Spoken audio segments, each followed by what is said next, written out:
I'm tired of your just being crazy about this. And he just said, you just need time. And that has been almost just a theme throughout all of motherhood, right? Like with the tantrums, with teething, with growth spurts, with cluster feeding. It was just like, it's going to pass.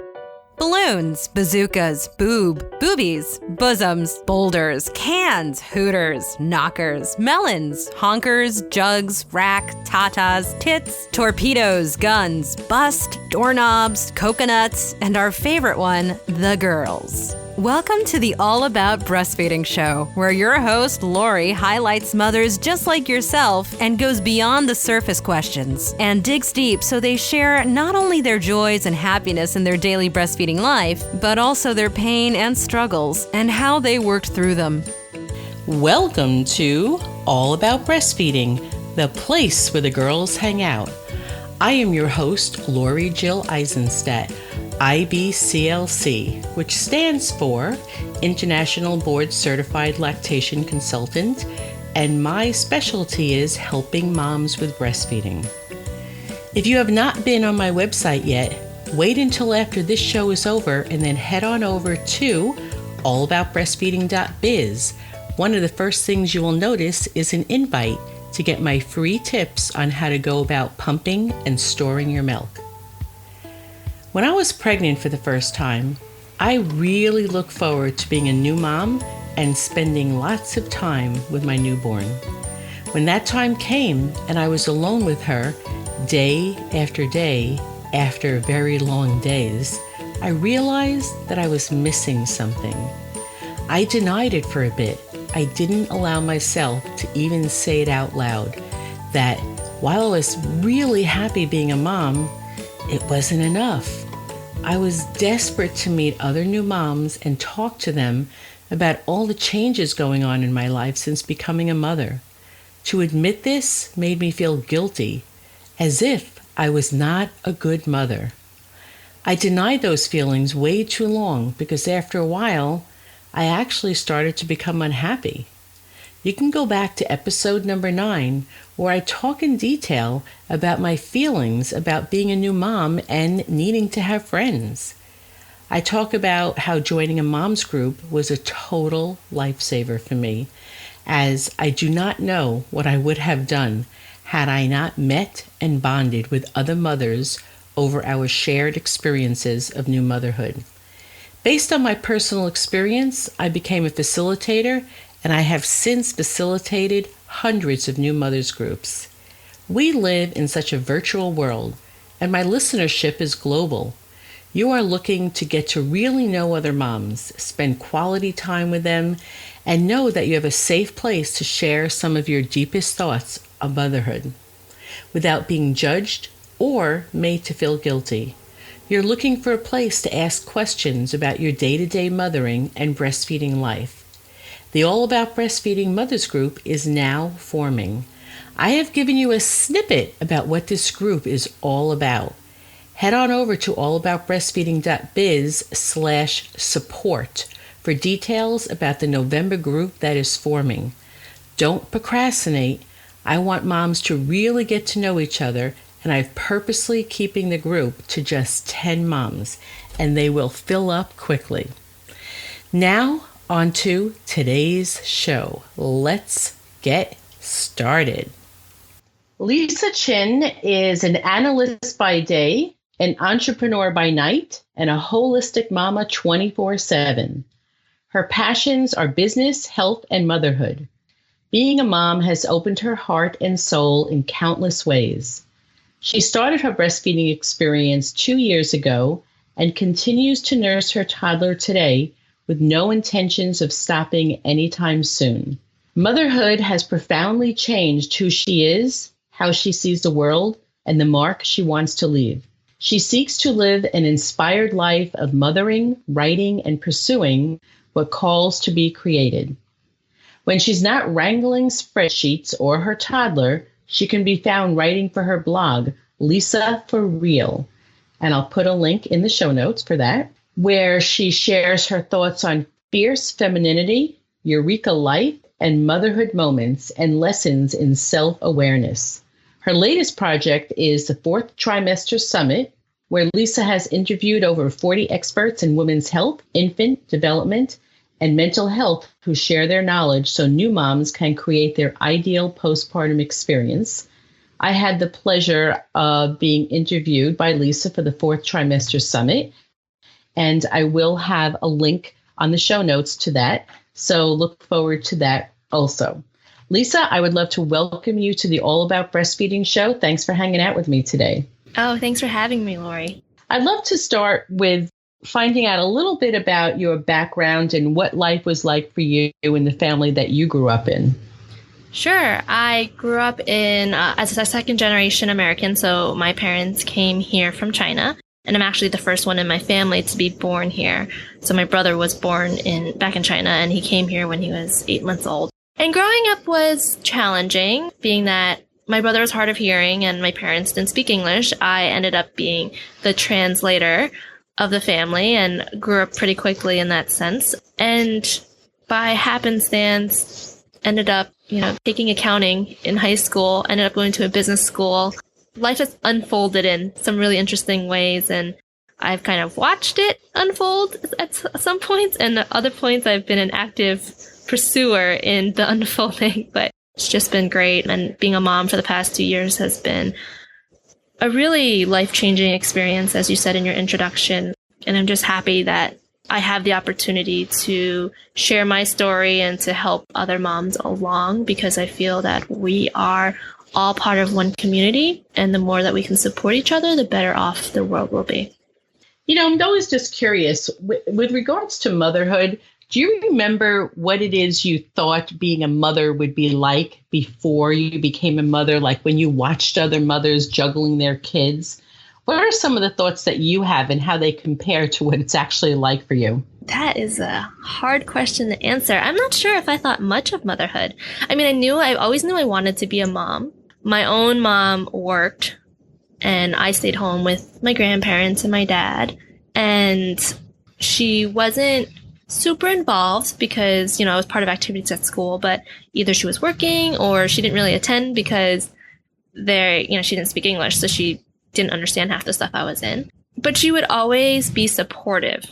She came to my theatrical performances even though she didn't understand anything. And so I think just coming into motherhood, I kind of wanted to be like a version of my mom. If I could be, like half the mother she was, and being supportive of my kids and just to be there and to teach them the lessons. And also she's allowed me to grow kind of like on my own, very hands off. So that's kind of how I see motherhood. I definitely have seen the other side just by observing other people and reading about, like helicopter parenting and just all the different styles that are out there. And even within my family, within my extended family, my aunts and my cousins as well, they all mother very differently. And so kind of coming in, I knew what I liked personally. I knew what I didn't like, but it's a really hard question to answer, actually. I think for me, what was most surprising is part of me felt like I had a handle on motherhood and I'd observed my mothers and other women.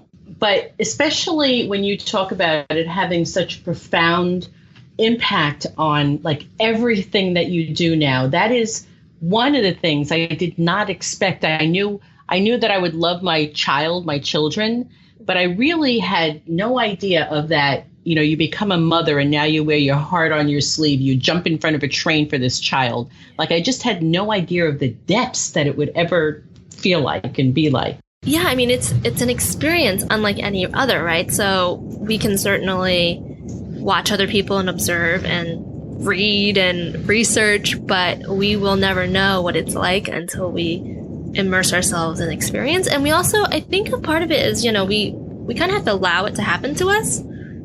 And sometimes it happens to us and we kind of are taken aback. But I feel like with my personal journey, I kind of got an inkling that was what was happening, that I was becoming this whole totally different person. And then I sort of just immersed myself into it and very much allowed the process to take me over and take me wherever I needed to go. So, for instance, the blog that I wrote, this all happened after I had my daughter, and also the summit as well. It's just been she's become an extension of me, right? Like you said, like you would jump in front of a train for her, for your children. Like she's become an extension of me, and it's just by allowing her in my life and learning from her that I have been able to learn for myself. Yeah, and on the opposite end of that spectrum is that intense attachment that we have to each other. And then for myself anyway, it is that separation and that letting go as they get older, because everything is just so intense and you're so attached. And then you have to start letting them go age appropriately. And then that part was definitely hard for me. Yeah, I'm glad I'm not there yet, because it's hard for me to think about. Even dropping her off at daycare gives me like just awful gut feelings. Yes, exactly. Those are the kind of deep feelings that I never expected to feel, that I didn't get when observing other moms. You just can't, like you said, you have to go through it yourself. Nobody can tell you. Yeah, but also another part of it is that people don't actually tell you that. People may kind of mention it once in a while. You maybe watch like an Oprah episode or something like that, and like a mom talks about it, but we don't talk to mothers as non-mothers, right? And find out what it's really like. I mean, we talk to our mom, like, oh, what can I expect? And like, but I don't think that as a culture, we allow that conversation to happen either, so that we enter motherhood without any ideas, really. I mean, even just the idea of that there's this entire like expansion that can happen. No one really talks about that. I think that that's something that, through podcasts like this, and just for people to just be knowledgeable enough about there being this change that happens, it's just going to generate more conversation, and then moms can enter motherhood a little more, not prepared, but just open to that idea. Just having some thinking to it. Like one of my favorite things to think is when I'm talking to other new moms is like, everything changes so much to the simplest fact of when you're driving your car now with your newborn. I don't know about you, but the first 3 or 4 weeks driving Alicia around as a newborn, I drove differently and I looked at other drivers differently. I was like, don't you know I have a newborn in the car? Something to that degree just changed so much. Yeah. And I also look at people a lot differently. There was one time I remember I was wearing my daughter's probably in the first, I didn't leave my house basically for a month. So it was in the first like 2 months of having her. And I was walking around and I looked around and I was like, oh my gosh, every single person I see started out as this precious little being. And it totally changed how I looked at the world and how I look at people walking down the street now. And so there's this like internal aspect, I'm taking care of this person and you need to watch out for me. But it's also like, oh my gosh, as humanity, we are all the same. Like it just kind of blew my mind how I didn't realize it beforehand. And all of a sudden I'm like, oh my gosh, like I care more about people than I ever have before because I care about my daughter so much. It just brings up so many things, but it's also like, I didn't really quite get it that, I should really care about education in the schools, even thinking about my children. But just like you said, you're taking a look at every single person, and each one of these was a little person, and each one of these adults went to a school system, whether they're homeschooled or public or private. And that's why we should also care, even if our kids are out of the school system, because they're all a part of our society, right? Exactly. Pretty intense. So intense. It's such a big conversation too. I just love talking about this stuff because it gets people in touch with each other and it lowers barriers, like the whole like mommy wars thing. Anytime we are just pointing fingers or placing blame or any of that or shame, it's an equalizer. Once we realize that we all started the same, we all have similar goals. My thing with moms is that I know that everyone's doing that the best they can with the knowledge and the resources they have. All you can do is work with knowledge and resources and just try to improve those for other people so that they can make better decisions under those circumstances. Exactly. And the decisions that they make may be different than ours, but it doesn't mean that it's wrong. No. Let's get talking about some breastfeeding stuff. Did you ever ask your mom if you were breastfed? I never talked to her about it until I had my daughter.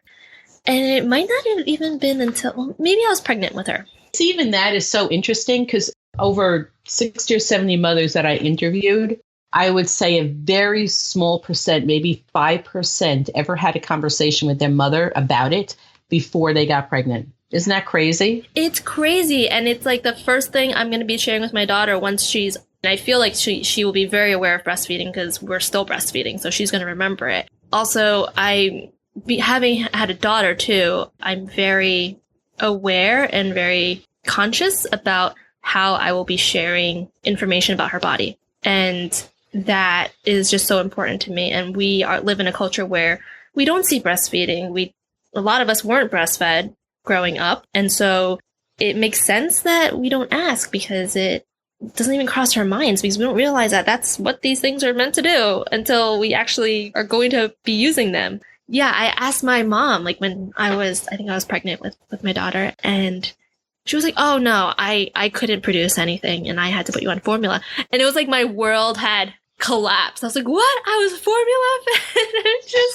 And I don't know why I would have thought that I wasn't because she had me and then she had to go back to work. It must have been like 2 weeks later. She worked in a factory, like no maternity leave or anything like that. She wasn't like pumping in the break room or anything like that. Like she had to give me formula. But I was just under the impression that I was breastfed and I'm awesome. Like there was this whole like concept like, oh my gosh, just like made me realize like, okay, well now that I know that, like, okay, can I explain maybe like, I'm like big into health. So I was like, well, what ramifications does it have with my health? And then also like my mental well-being and no shame in it at all, because obviously it's like your mom, you're not going to shame her. And I know the circumstances, but it was just really like earth shattering to me when I found out I was formula fed. Yeah, I've spoken to other women too. The more we know, anybody who I've spoken to, nobody is ever in that place of wanting to make their mother feel bad. And yet they understand now the many reasons why they want to breastfeed their baby.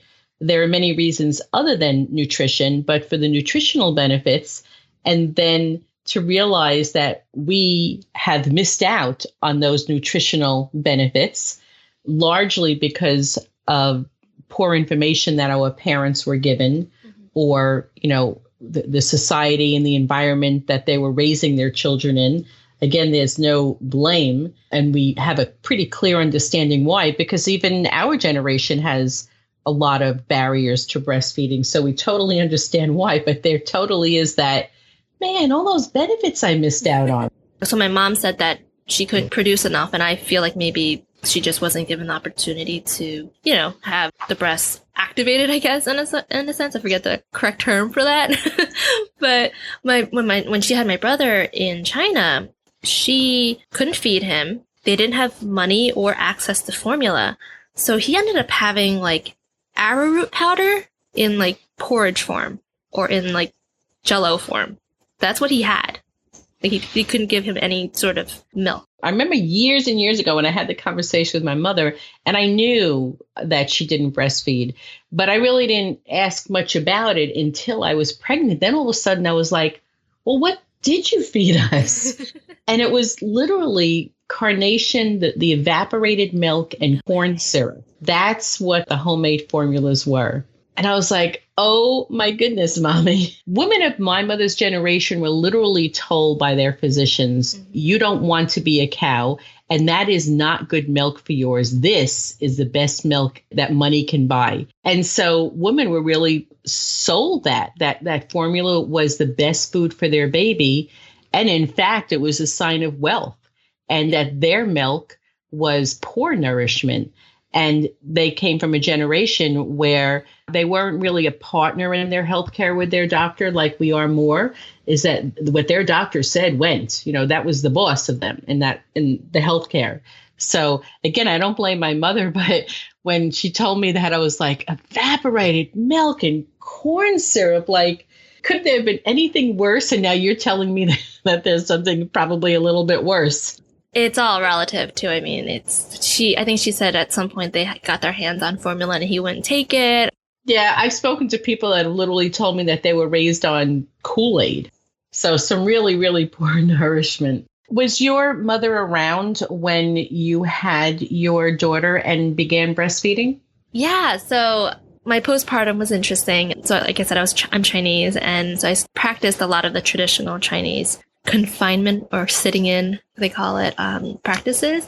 And so my mom stayed with us for a little over 5 weeks to help out around the house, to hold the baby, to cook us food, to laundry, fold on, all that other stuff that, we expect moms to do nowadays. And so she was around, and she definitely had a lot to say, but I was like, oh, well, you didn't breastfeed, so I'm not going to listen to you. Not in that sense, but it was like, she was like, oh, well, hold the arm here and do this. And I'm like, well, I can't, this is not comfortable for me, or it's not going to work out. And so it got to a point where it was a little bit annoying to hear her just tell me what to do. But she obviously had the best intentions, and she was just trying to kind of get me to the finish line. But it was tough in those first couple of weeks breastfeeding, as I think a lot of women face, because it's just this totally natural thing that we're doing. And by the end of it, by like 3-4 weeks, we were totally great. Did you get into it a lot? Like, were some of the conversations that if your baby ever cried, she felt like she wasn't getting enough? Well, once my milk started coming in, it was okay. In the beginning, she was like, I don't know, like, she came up here about like 2 days after I gave birth. So it was still at the point where I wasn't flowing yet. And she definitely thought I wasn't giving her enough. And, every time it's like, oh, she's hungry, here. And I'm like, okay, I think I just fed her, but sure. And I totally think this is why my daughter is like totally attached to me. So, because I know that I was one of the first generations who were breastfeeding, and I think my mother was pretty enamored with it. And she literally walked away from my experience thinking, after breastfeeding 3 kids, I mean, I breastfed 3 kids, but even before that, thinking, if I was a mother nowadays, I would have definitely breastfed my babies. Yeah. Well, my mom, she has 2 sisters, and one of her sisters, well, they're both older. So she didn't have my brother at the same time as they had their children. And one of them was like a wet nurse, I guess, or was feeding one of her friends' children while the other mom was like out in the fields farming. So she was familiar with it. That's why she was giving me suggestions as to what to do, because she has seen it before. It's just that she never did it herself. Okay, so that puts a little bit different perspective. So she had some trust in the process. Oh, yeah, she was totally all for it. And, she has a family friend whose daughter had their child about the same time I had my daughter. And they went straight to formula. And I think the mom is born in China, so they came from China, and they immediately put the baby on formula. And she and I are on the phone, I can't believe this. They think it's better for them, and they don't know, right? They're working with their knowledge and resources, and they don't know that it's not as good as breast milk, and they think it's easier to do formula. And so it was just, to me, astounding. And she's on board with it. She's kind of, I've through my journey of natural and holistic health, she's come on board with a lot of things, even though she grew up kind of in that environment already. But yeah, we've definitely, she's on the same page with breastfeeding for sure. Well, we're always learning and growing, and even what we do with one baby, we learn something in between baby number 1 and baby number 2, and we can shift and change. And that's the beauty, I think, of motherhood, and the beauty of being in charge, right? Totally. And the thing is, who knows, maybe I'll have issues and I'll have to do supplement at some point. But at least I'm informed, and that's what I really want women to do, is just be informed, make the decisions, but know the impact. Is there anything in particular that you felt that you did during your pregnancy as far as educating yourself about breastfeeding that you felt was very valuable once you had your baby, and you said to yourself, boy, I'm glad I read that book, watched that video, hung out with those friends who were breastfeeding? Anything in particular that stands out? I wish I prepared more. The one thing that did impact me was I took a Bradley course, which is a 12-week series of birthing classes on natural birth. And my instructor, during one of the final classes, she showed us several videos of babies breastfeeding. And that's the first time I had ever seen breastfeeding. I was like, oh, that's kind of what it looks like. Okay. And I kind of knew what to expect that first time. And they're like, oh, they'll do that little, they can even find you to do that little shuffle up to your breast. And so that was really helpful for me. That alone kind of at least I saw what it looked like, you know? And then I didn't really do that much. I ended up buying a number of different books after the fact, but I do wish I was more aware of the challenges beforehand and talk to people about it. Reading about it is one thing, but talking about it, seeing it is another thing. Right. And making connections. So once you had your daughter, did you have any bumps along the road initially? Oh, yeah.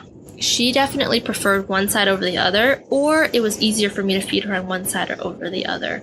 One side definitely felt more natural. And it felt, when you're in the hospital, I had her in the hospital, you know, with the lactation consultants there, they just like push them onto the breast and like, okay, there's the latch. There you go. See you later. I'm like, what just happened? It was so quick and I couldn't even tell what happened. So I would try to replicate it, but then like, it seemed like such a forceful thing that I didn't want to do that to her. So then I kind of do it, kind of like half of the speed, and it just did not work. And then I was at home and I would be looking at videos for like every time I tried to put her on, and she was kind of tiny. She has a small mouth, and you know, that could have been it.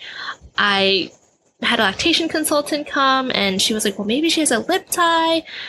And then I went to another lactation consultant because I wasn't really impressed with the first one. And she showed me, and then I got a pillow. And my husband's like, you just need time. You can go to everyone you want. You can try out all these little apparatuses and buy all the tools, but you just need time to figure it out. And she'll kind of grow into it, kind of. And so that was kind of a light bulb moment, I guess. He said it very much like, I am tired of you're just being crazy about this. And he just said, you know, you just need time. And that has been almost just a theme throughout all of motherhood, right? You know, like with the tantrums, with teething, with growth spurts, with cluster feeding. It was just like, it's going to pass. The challenges, it's so funny. Like, I don't even remember, but I don't think I got to the point of bleeding or anything like that. There was definitely times when my nipple was like flat, and that's, you know, anytime you Google flat nipple breastfeeding, it's going to be like, you're doing it wrong. And so I was trying to find a solution for it. It took a while, you know, 2-3 weeks, I want to say, until it started getting a bit more comfortable. And also you're engorged. So then like, I wasn't really prepared for that, how engorged I would be and the speed of the milk. And so it was a lot to just try to figure out. And then your body's trying to balance itself out too. And I'm just really lucky that I had the support at home that, you know, my husband was totally 100% behind my breastfeeding. And then I didn't have to worry about much else besides it because my mom was taking care of everything while my husband was working and we were at home together. So I was able to just really focus on that and like try not to get too stressed about it. But at least I didn't have anything else on my brain aside from like feeding this child and then, you know, changing their diaper and making. And I'm sure you've heard other women share their stories in that way. You were real fortunate to have your mom stay with you. I believe that's the way that it should be. It shouldn't be that's what happens once in a while. Frequently, that is what happens once in a while. There's so many moms who don't have someone who knows them and loves them, who's able to spend more than a couple of days with them, you know, if they're lucky. So that part is beautiful. I believe that it's the way that it should be. And so that you can use all your time and energy and focus on, you know, the transition. And I always say it's such an interesting thing, new motherhood and breastfeeding, because through pregnancy, even though it's like crazy changes in your body, you're there and you're present and you're adjusting to these changes. But all of a sudden, one day, you go through 12, 24, 36 hours of birth, which is something, again, I took Bradley classes and we can have the greatest classes, but still, when you actually go through it and you have a baby, that should be enough that we should spend the next 6 weeks just contemplating that alone, what happened. We don't even have a chance to contemplate that whole shift. It's like, boom, now it's motherhood. And boom, you know, you have lochia bleeding and you're leaking from your breasts, and your breasts go from being whatever they were and a little tingly and a little sensitive to filled with milk and now leaking. And they're supposed to feed a baby and you have to figure out how to latch them on. And your body is not your own. You may not be able to sit down the way you were or sleep the way you were. And you're in charge of like this little life and this being. And that's one of the things that caused me a great amount of stress, is that realization, like, I am her mother. If she doesn't get fed well, that's all on me. And that stress and anxiety associated with all that, in addition to the problems that I had with breastfeeding.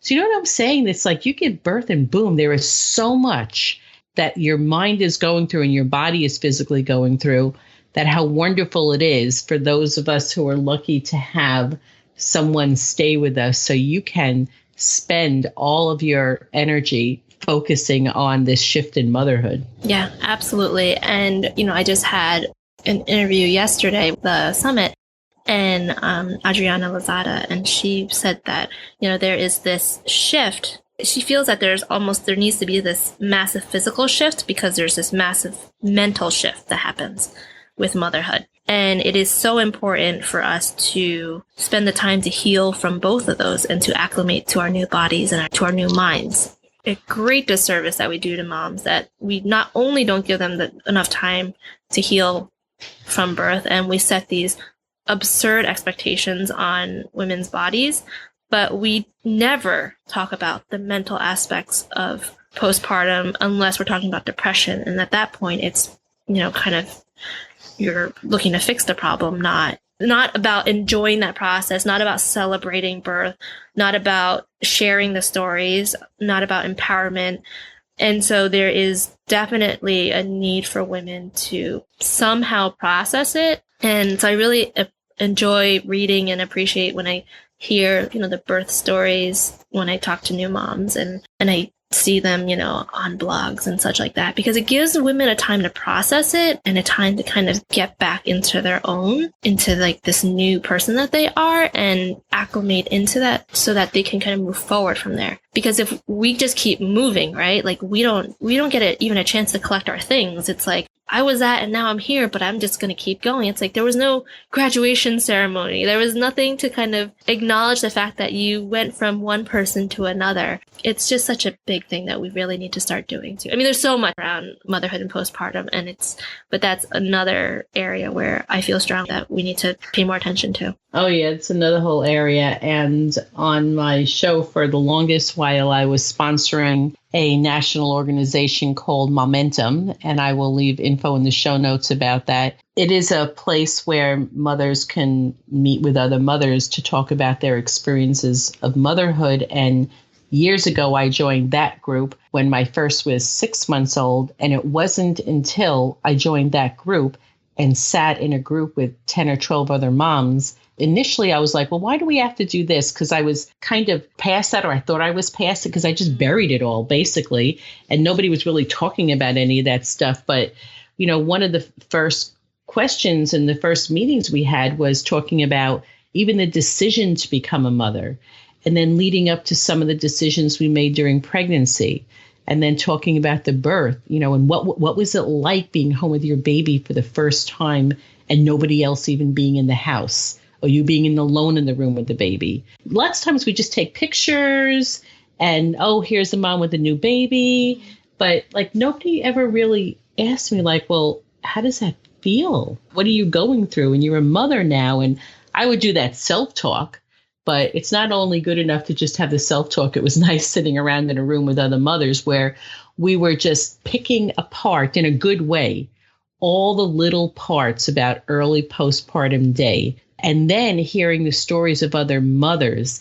And one of the things that you had said in the beginning when we were talking about that it's important to share stories and learn from other women is that it really helps to reduce the mommy wars, the judgment, the biases that we have when we start hearing what life was like for other mothers, A, during their pregnancy, and B, postpartum. And then you realize, oh, and I was judging her for XYZ, like the minute she walked in the room. And now, after only listening for her for 10 minutes, it's like, man, all those judgments are just wiped out. I went to one new mom's kind of like meetup, But it was the first time I went out of the house with my daughter. It was like 4 weeks. I mean, by myself, that is. We went to doctor's appointments and such. But it was the first time I like wore her in the Moby wrap, took her down, about 15, 20 minutes away to a mom's group and with Maria Dolorico, who's also on my summit. And I just remember my daughter just like bawling the second we got in there, and I couldn't do anything. And I was just like, well, I paid for the class. I'll just sit here while she's crying and try to feed her and listen to these. It was a good experience. It definitely kind of set the stage for understanding how far I had already come in 4 weeks, because there were moms with like 1 week olds in the class. And it allowed me to say, oh, wow, in 4 weeks, like I got the breastfeeding thing down, I feel like this way about myself, and I'm getting some sleep. And, so it was definitely a great way of meeting other people and kind of just having those conversations you don't have. Yeah, I'm a huge supporter of them. Have you heard that Phoenix, Arizona is blessed with an amazing birthing center? Baby Moon Inn Birth Center is the best option for families who want access to midwifery care in and out of a hospital setting. You can experience birth in a comfortable home-like setting where natural birth is the focus. Laboring in water, being able to walk outside during labor, and enjoy the beautiful garden. This is what birth can be like for you. There is so much more to learn about Baby Moon. The staff would love to have the opportunity to meet you and would like to extend an invitation for you to attend a free Choices in Childbirth class and a tour of the birth center. All you need to do is call 602-314-7755. That's 602-314-7755 and ask for the tour dates. You can also go to allaboutbreastfeeding.biz/podcast. And on the right-hand side of the page, you will see a link that will bring you to the calendar, and you can sign up for the tour yourself. When you come in for the tour, make sure that you tell them you found out about it from the All About Breastfeeding podcast, and you will be given a very lovely free gift. Now, back to the show. With regards to breastfeeding, so it sounds like the first couple of weeks you were just figuring things out. How did you deal with sleep deprivation? So your mom was helping you initially. When she went back to her own life and your husband's working, was your baby sleeping enough so that you felt like you could get good naps in, or were you dealing with sleep deprivation? I tend to run okay with very little sleep. So I've always been a night owl. I've had side projects for as long as I've been working full time. And so going to bed at midnight, 1, 2, 3 is not abnormal for me. So having a kid, I felt like I was kind of like prepping my whole life for that sleep deprivation. So honestly, I don't think I was very sleep deprived those first 3 months. Because she was sleeping kind of okay. And then I was home during the day. I had 12 weeks maternity leave. So I was home during the day. I was able to take care of her. But then the 4-month sleep regression happened. And I was back to work at that point, and I definitely had hit a breaking point because she wasn't taking the bottle at daycare, and I was going at lunchtime to like feed her and then getting back to work. It was just a big mess. So the 4-month sleep regression happened, and then I started co-sleeping. And I've been co-sleeping ever since because there was no way for me to get enough sleep for me to function at work and at home. Is co-sleeping something that you had a conscious thought about saying, I'm not going to do that? And then when circumstances were such that you said this is the only way to survive? So there's co-sleeping and bed sharing, right? So co-sleeping, we had her in like a little bassinet kind of next to our bed. So we were co-sleeping from the beginning, and that was our intention. We actually never got a crib. We were like, we'll just figure out what kind of crib to get and what the setup will be. And we live in like a smaller 2-bedroom apartment. So we were trying to like be conservative about space, and I'm really glad we never got the crib. I actually bed shared with my mom and my brother up until we were like 8, 9, 10 maybe. My brother, he left the bed earlier than that. When he was about 10, I think, he left the bed. I bed shared with my mom up until I was, I think, like 12 in 6th grade, like 5th or 6th grade. Totally open to it. My husband wasn't as much, but So I started bed sharing with her instead of having her next to me because I just couldn't put her down without her waking up and startling awake. And she's just is a stubborn and sensitive child. I was totally okay with it. I never really ruled it out because I had read so many natural parenting type books that bed sharing and co-sleeping were kind of all throughout it. But he wasn't so keen on the idea. So what's still happening is that I'm sleeping in a separate bed with my daughter. Like, my husband's like, well, like, you're the one getting up and having to get up and feed her. So if it works for you to sleep in the same bed, that's fine. But he's like worried that he'll, squish her. We use that second bed in the second bedroom as our bed now. And so I still co-sleep with her. And it's like my favorite thing to do. I mean, I love waking up next to her, and she always has a big smile on her face. And I think it's really benefited our breastfeeding relationship, but just our relationship in general. There's definitely the sense of attachment and connection that I don't think I would have gotten if I had put her in a crib in a different room. I really enjoyed hearing about your bed sharing as a young girl yourself. There's this whole thing in our society. There's the fear, like your husband has, about co-sleeping or bed sharing. But then beyond that, there's, about health and rolling over on someone. But then there's that other concept of bed sharing, that your child will never grow up and grow out of the bed and become independent. And I love hearing from adults who bed shared, because you could easily see those results, right? Yeah. You know that at a certain point, you did want to leave the family bed. You wanted a space of your own. And you know that you're a smart, intelligent, independent adult, right? If I do say so myself. And by you having that experience, of course, it's just a natural extension of your mothering to be able to do that with your baby. And then, of course, you're just enjoying all the wonderful benefits of it, too. I read somewhere we tell our kids to sleep in separate beds, but we spend all our lives trying to find someone to share a bed with. Exactly. And it's like, it's natural, this connection that we want to feel. We want to feel safe at night. There are times when my husband wants to sleep in the same bed as, like, wants me to go back into our bed, I guess. We've kind of come to a lot of compromises and, like, this is what I want to do. This is what I feel very strongly about. You're a grown man. Your connections have been forged and all of that. And I feel like it's paramount for my daughter to have that, especially when we're not with her all day. So who was it? I think it was Dr. James McKenna, when I was talking to him for the summit, where he said that the experience of babies sleeping, that's not like, they don't just shut off at night like we do. They learn 24/7. So their experience at nighttime, their nighttime experience is integrated into their entire learning experience. So if they realize at nighttime that they're supposed to be alone in the dark, et cetera, that plays into how they're going to feel as an adult. There's a longer term impact on that experience. It's not, babies don't know that at nighttime they shut off and that they're supposed to go to sleep, obviously, because babies wake up all the time. That really clued me in on, oh my gosh, so that was a fantastic way of looking at it and seeing how we need to parent at nighttime just as we would parent during the day. So if you want to be responsive to your kid during the day, really to be a consistent parent, to give them a strong foundation, like, we should be parenting the same way. Like, if you're feeding on demand during the day,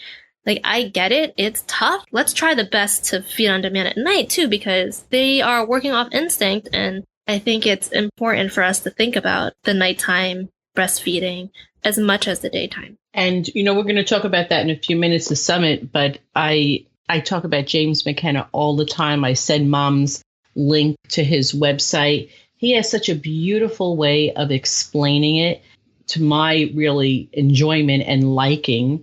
He keeps judgment and bias out of it, but he's also very soft-spoken and professional and speaks about it.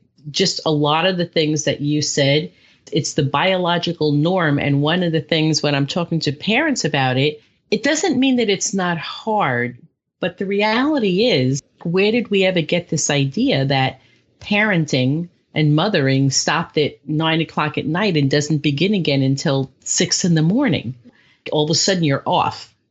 And so there's that piece to it. And then, of course, the piece of breastfeeding is that we know that it's frequent that babies need to have their milk, their nourishment pretty much round the clock, especially in the earlier days. And we also know that the prolactin level is highest in the middle of the night, and kiddos can get even more milk in the middle of the night. And so when they're stopped, purposely stopped from doing it, if that's their own natural cycle, but if they're purposely stopped by sleep training, then they're missing out on nutrients in addition to everything else they get as far as their sleep cycle, their breathing, all the other really great stuff that James McKenna talks about. I'm thrilled and excited that you said that James McKenna is on the summit too, because he is a wealth of information.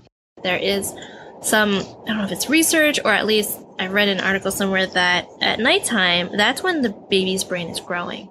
So it makes sense that at nighttime, that's when they want to feed too, because all those healthy fats that they're getting from your breast milk, like that's going to feed right straight into their brain development.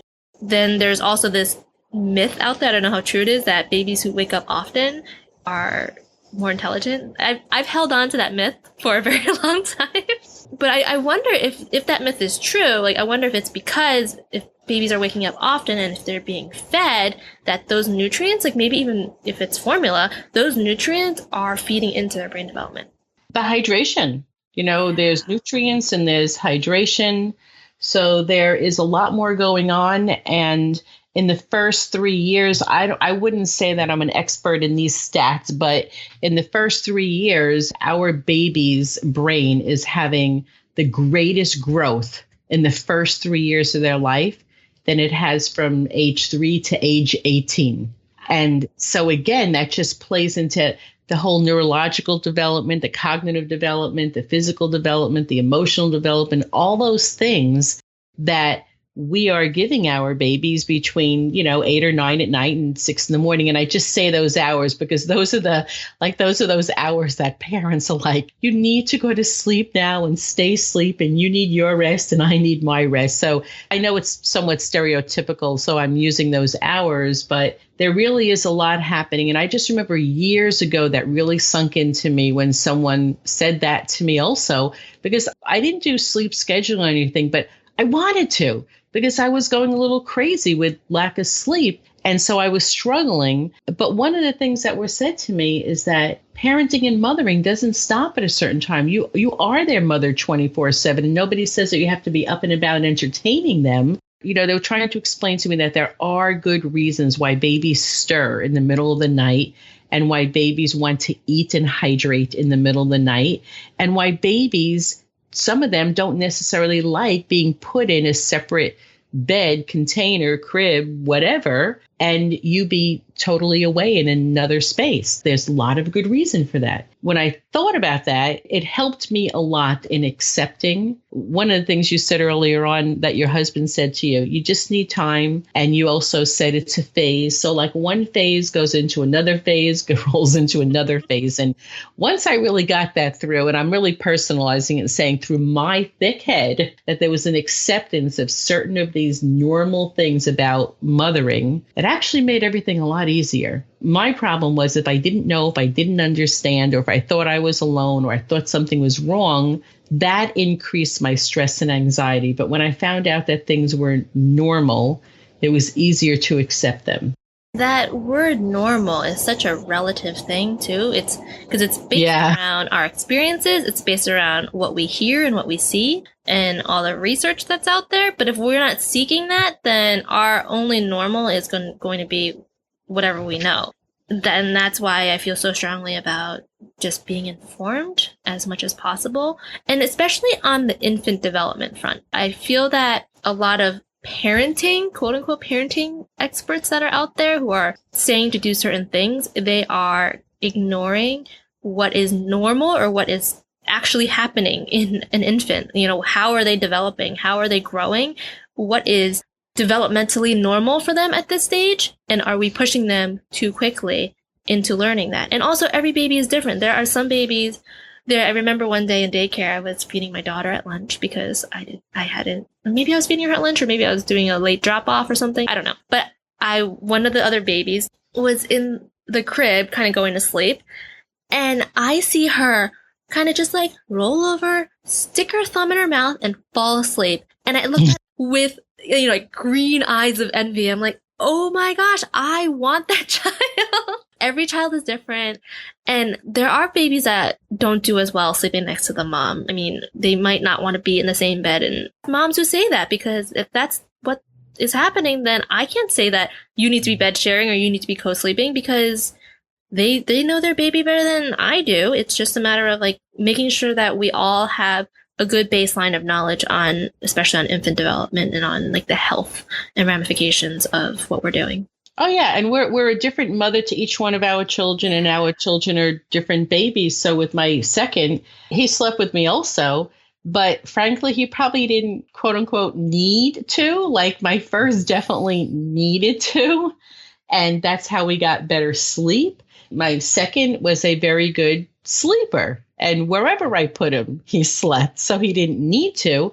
But I could understand, that there are babies who actually don't want to, and they don't do well sleeping in the same bed with their parents. So I really would like to, I'm going to put a note like on my computer, like to remind myself of that word normal, because I do keep using it. And you and others keep reminding me there, what's normal to me might not be to the next person. And I don't want to use the word, so I'm going to struggle. But one of the things I wanted to talk to you about is this whole notion of what's a normal time to breastfeed, and this whole notion of extended breastfeeding when you go past the norm of 1 year or 6 months or whatever someone has deemed it to be. And because you're a mom of a nursing toddler, I thought that perhaps you could share a little bit about what toddler nursing life is like for you, because there are some moms who actually get a little scared of that and think, I'm nursing my baby 8 or 9 times a day. How could anybody with a 2-year-old do that? And we know that that's not the way that life is. But here's the thing about mothers hearing stories from other moms. A lot of moms don't know that. So I'd love for you to share us some of your parts of your day nursing a toddler, and what's common for you and what you feel like you both get out of it and why you enjoy it. The first things first is anyone who's nursing an infant right now should not be thinking about nursing a toddler. I mean, take it one day at a time and one stage at a time, because there is a lot of stuff that happens before you get into the realm of toddler nursing. That being said, nursing my 2-year-old, I think I am just so happy that I've done it. I don't nurse her that often anymore. I mean, I do still nurse her to sleep. I am not ashamed to say it, but I nurse her to sleep for naps when she's home, for naps and at bedtime. And I nurse her kind of throughout the night. She rolls over and does her thing, and I barely wake up for it. And then throughout the day, she'll kind of need to check in. She will, certain days, she's just like nonstop. I feel that my daughter doesn't tantrum as much. I don't experience it because when she gets to the point where she's like at her breaking point, she asks for milk. She gets that soothing through sucking instead of releasing all that energy through tantruming. And sometimes she tantrums. I mean, that's going to happen because I think you also need to release that energy that's like built up. She does really well by just asking for milk, and then she kind of calms down after that. And then, yesterday she wanted yogurt for breakfast, and I said, no, you can't have yogurt for breakfast. I made all this stuff for her for school, and she was going to have it for later. And then so she asked for milk, and I said, okay. So she had milk, went to school, like totally fine, no tantrum, like wasn't upset about it. It just gave her time to kind of integrate her unhappiness, I guess. Those have been the benefits of it. The challenges are definitely that they are more vocal. She will kind of like grab at me now. We have gotten to a point where like I'm not like super comfortable breastfeeding outside. So I'll say we're not going to have milk here. We're going to have milk at home. And generally she's okay with it. And if she kind of throws a fit or isn't very happy about it, I kind of know she can handle it because she's 2 and not 2 months. And the other thing is lately she just switches back and forth. Like, I don't know if it's my supply or if she just thinks it's a game, but there's a little bit of management that needs to happen when they're accessing your body, because they kind of think it's theirs because they've been the ones using it. So there's that. But I think that, in overall, it's been just a fantastic experience. I don't see myself ending it. I'm just going to let her kind of do her thing until she weans herself. I do believe that children are innately genius and they will learn at their own pace. And some babies they take their own pace on all different things. So while she walked quicker than other babies, she will probably wean later than other babies. And there's going to be babies who wean earlier, but maybe they walk later, or maybe they eat food later. There's all these different norms that we see out there. Like, oh, babies are supposed to breastfeed for a year, and then I'm going to, cut them off or whatever. And I believe in kind of listening to having them listen to their bodies from the beginning and go from there. One of the things that you talked about is when I would talk to people about toddler nursing, that the things that I enjoyed the most, and there are many things, but the two is that I would also I just love the connection and the middle of the night. And I loved when they were going to have a meltdown, how I had this like power to almost stop it in its track. Other mothers would say, well, but is that enough of a reason to like keep nursing her? Because, they would get into conversations about, but it's really not much nourishment for her. She really doesn't need it. And they would say, is that a reason? Because I would highlight that because that was like a big thing. And they would say, is that any reason to keep? And I'm like, absolutely. Like if that was the only reason, that would be my reason. Because there's nothing like being able to like take a child from you starting to see them escalate and to be able to, nurse them. It's like the best mellow yellower out there at all. Yeah. And it just calms. Or when they get hurt, toddlers are always falling down and hitting their heads, and you can't make a toddler nurse if they don't want to. But if they're going through something and they either ask for it and you offer it, and it helps you in that way to stop the tears, to calm them down sooner, to stop a tantrum.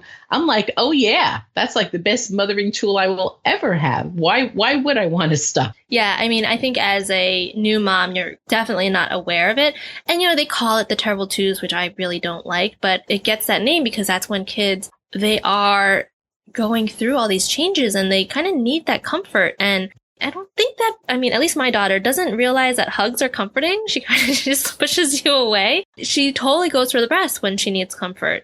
Some people think, or say like, well, how are they going to learn to comfort on their own if all they're doing is going to your breast? And it's like, well, they recognize that they need comfort. So in terms of self-regulation, they at least can understand that, and then they take action on it. At some point or another, they will outgrow the breast, just as you outgrow your blankie or your teddy bear or your binky or any other attachment object you may have. You're going to outgrow it. So just as you outgrow that stuff, she's going to outgrow the breast. But up until that point, she's going to it because she needs it. For such a long time in the early days, it's been their source of everything: comfort, nourishment, hydration, just everything. And so it's reasonable to assume that still a big part of their life. One of the other things that you said that was interesting that I like to talk to people about also is that there does come a point where you don't have a newborn on your hands that's crying and really, really hungry and really, really thirsty. You can come to a point with your toddler where you can start beginning to bring some discipline into the picture and say, no, we're not going to have milk now, but we will when we get home. And to be able to talk to them about it and talk to them about pulling up your shirt, sticking their hands up your shirt and, all that kinds of stuff. But we have to discipline. And some people say, well, I don't really want to have to go through all that. And I don't think I should. And it's improper. But I also think there's a lot that we have to do with our kids. We have to teach them when we take them to other people's house or even ours. No jumping on the furniture, no running out to the street, no screaming out loud, your inside voice and your outside voice. And to me, it's just another part of disciplining our children. I absolutely agree. You're going to be disciplining in one way or another, or setting boundaries in one way or another. So this is just another form of practice. And at the end of it, they get a treat. They get a treat. Lisa, I would love for you to share with us about what you are really actively engaging with now and really entrenched in, which is the 4th Trimester Summit. And there are a lot of people who don't really know or haven't heard about Online Summit. And in your case, you're calling it the 4th Trimester Summit. So can you begin by telling us what it actually is, why you decided to do it? And then I want little snippets of some of your guests that you're going to have on. So a summit it's an online conference. So just as you would go to a conference at like a hotel or a convention center, I am holding one online, and there are all sorts of summits on all types of different topics. And I chose the 4th trimester.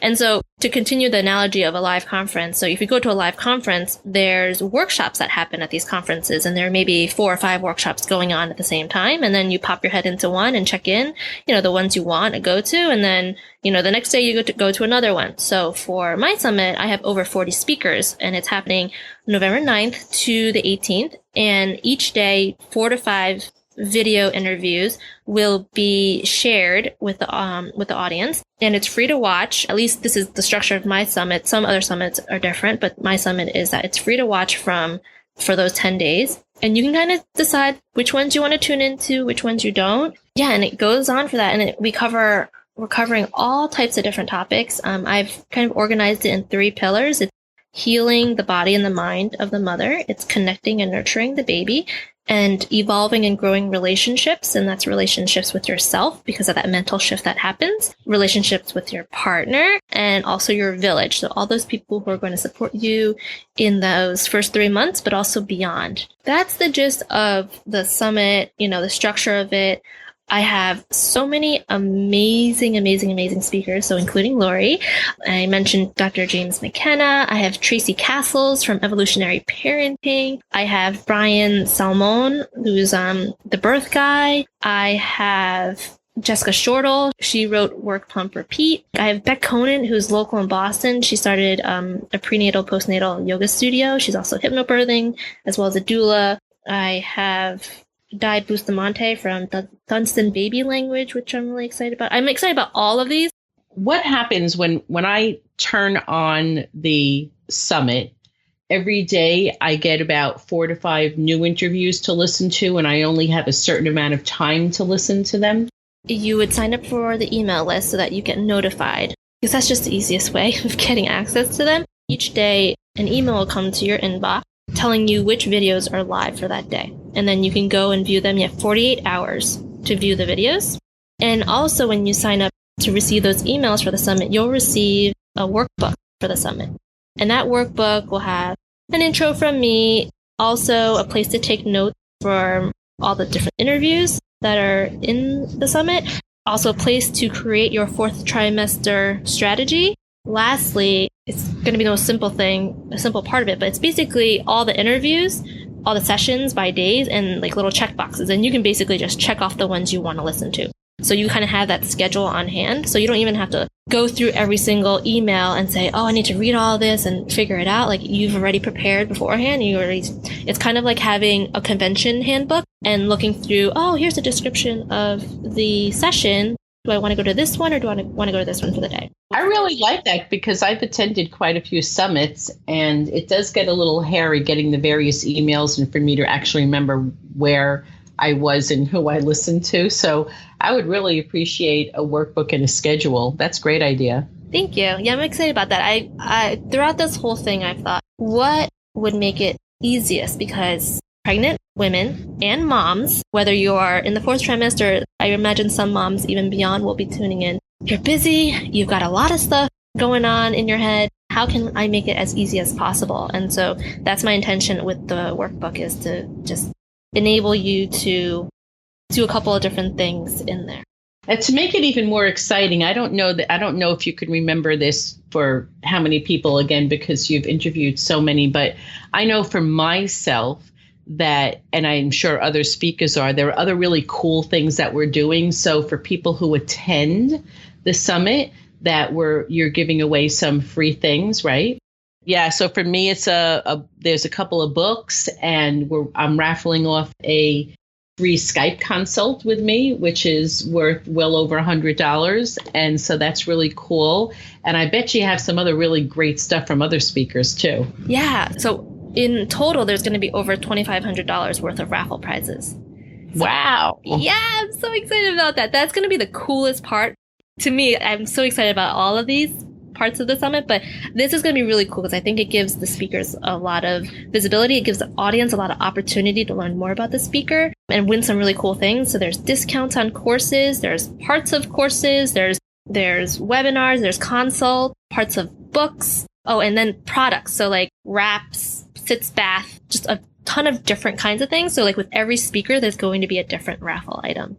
And so I'm really excited about that. And then on top of that, sponsors and some speakers are also contributing to a virtual goodie bag. So when you sign up for the summit, in one of the first emails you'll get a virtual goodie bag filled with discount codes and other cool things, the resources that you'll be able to have. And I'm working with like a couple of newborn photographers, so they'll give tips on like how to take pictures of your newborn and some like different things. But I'm just so psyched to have a lot of support. Now, you've done an amazing job. And you've really put together just a wonderful array of speakers. I love your pillar concept, how you're kind of separating that out. I love how you have the workbook and the schedule and a place to write your fourth trimester strategy and everything else that's going to go into the workbook. You've done a fabulous job. I know that I will have a link to the summit on my website. I'll put all of that in the show notes. I want to close with you sharing anything else that you wanted to let my audience know, and then with a way that they could get in touch with you if they wanted to. One thing that I want the audience to take away, I think that, and I've said it a couple of times in this interview, that every mother is doing the best they can with the knowledge and resources that they have. And that means that we want to approach parenting as well as being friends with parents and just other people, because it applies across the board, with a level of compassion and respect that doesn't happen all the time, because we don't recognize that people are struggling as well, because we see highlights on Instagram or Facebook and we don't realize that, you know, they're staying up until 4 a.m. with a sick toddler, or they are struggling with breastfeeding, or they're not getting the support they need from their village, or they don't have a village. You know, you're entering parenthood as you are in the midst of it. It's just so important for us to band together and to create a community and many communities so that we can create a stronger future for our kids, because we're, you know, leading by example. I feel so strongly about mothers and parents in general, but especially mothers. There's so much pressure for us to do things a certain way, to meet certain expectations of society, of culture, of our friends, of our personal expectations. And a lot of it is unrealistic in a certain sense. A lot of it also goes against nature. I just want anyone who's listening to this to just be a little bit more gentle on yourself and on others, and just know that, you know, you're doing the best you can. The limitations are resources and knowledge. So how can we help people in those two areas? Yeah, I'm hearing you say many things. What I walk away from is be nicer and kinder and gentler to ourselves and to others. Thank you for that, Lisa. Thank you so much. How can we contact you if you want to? I have a Supermoms Village group on Facebook. So it's called the Supermoms Village, and you can just search that on Facebook and find us there. I know that Lori will include a link for that in the show notes. And then I have a blog that has been a little bit on hiatus since I've been working on the summit, but it's where I share kind of just my deeper thoughts, my place on the internet where I can explore a little bit with myself. 2015 was my year of self-identity, so a lot of my writing on there was created during that time where I was trying to figure out who I was after becoming a mom. So that's at lisaforreal.com, lisaforreal.com. And then if you want to contact me, you can email me at lisa@lisaforreal.com.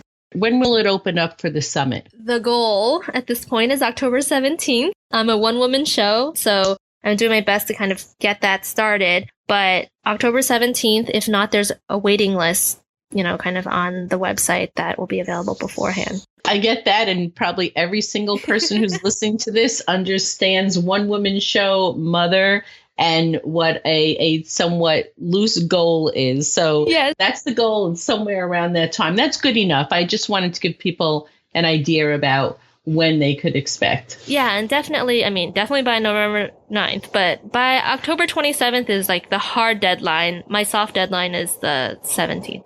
Lisa, thank you so very much. You're a wealth of information. It was fun learning more about you, being on the other side of the mic this time around. And I am really, really, really super excited myself to attend the summit. Well, Lori, thank you for this opportunity to share my story and just kind of deep dive into a lot of things that I haven't talked too much about because I've been on the interviewer side. So I appreciate that, and I appreciate all the work you're doing in normalizing breastfeeding and getting moms on the right track in doing so. You're welcome for saying that. Have a wonderful day, Lisa. Thank you, you too.